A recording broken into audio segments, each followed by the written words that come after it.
Oui, Madame le maire, mes chers collègues. Alors, nous considérons que les fonctions patrimoniales et sociales des arbres ont une place structurante dans le paysage urbain, c'est évident.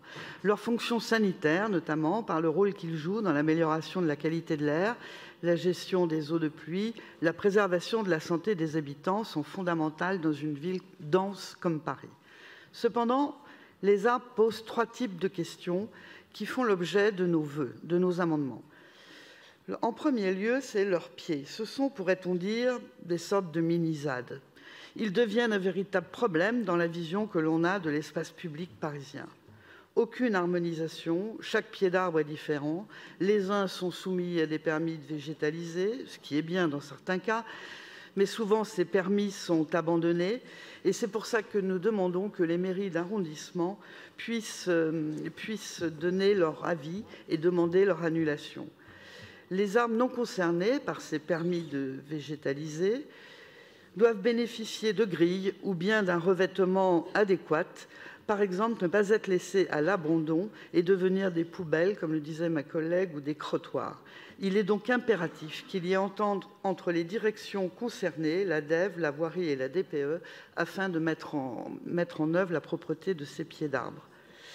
La deuxième question posée par ces arbres et les futures plantations, c'est le ramassage des feuilles et l'enlèvement des souches.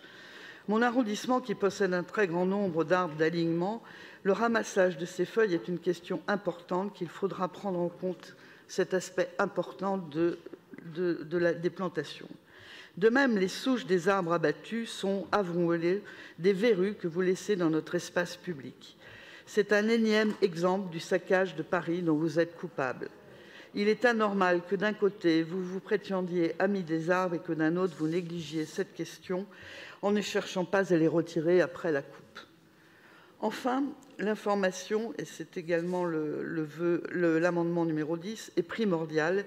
Les riverains étant de plus en plus sensibles à la gestion des arbres, nous demandons qu'une liste des arbres abattus, incluant ceux abattus lors d'un chantier disposant d'un permis de construire, et les raisons de ces opérations soient établies par arrondissement et publiées sur le site de la mairie de Paris, régulièrement mises à jour sur paris.fr et également sur les sites internet des mairies d'arrondissement, ce que je commence pour le 16e à demander.